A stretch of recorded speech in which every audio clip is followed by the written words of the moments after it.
প্রত্যেক দিনই তো আমরা ব্যস্ত হয়ে থাকি, সবসময় ব্যস্ত জীবন, কর্মব্যস্ত, গাড়ি ঘোড়া।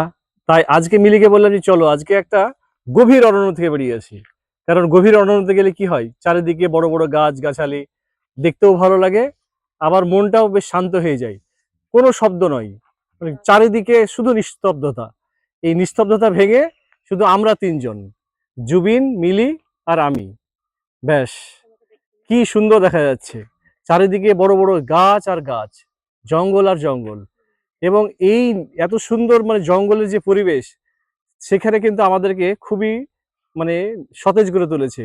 তার জন্যই আমরা আজকে এই জঙ্গলের উদ্দেশ্যে এসেছি। যে জঙ্গল বলতে যা বোঝায় ঠিক তাই। তো যাই হোক, বিভূতিভূষণ বন্দ্যোপাধ্যায়ের আরণ্যক তো আমরা দেখিনি, কিন্তু যাই হোক অরণ্যটাই দেখতে আসলাম শেষমেশ।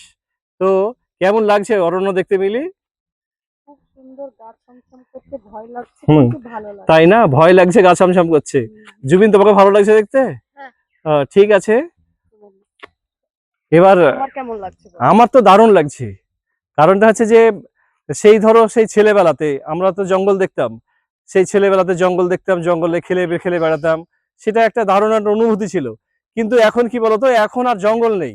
এখন সমস্ত জঙ্গল বলো গাছপালা বলো কেটে সব সাফ করে দিচ্ছে, আর চারিদিকে বড় বড় বিল্ডিং হয়ে যাচ্ছে। যার ফলে এখন জঙ্গলের অভাব হয়ে গেছে। তো সেই জন্য এখন কি হচ্ছে বলতো, আমরাকে এইরকম জঙ্গল বলো বা অরণ্য বলো, সেটা দেখতে যেতে হচ্ছে। কিন্তু আগে কি আমরা বাড়ির পাশেই দেখতাম জিনিসগুলোকে, কিন্তু সেই অনুভূতিটা এখন আর নেই।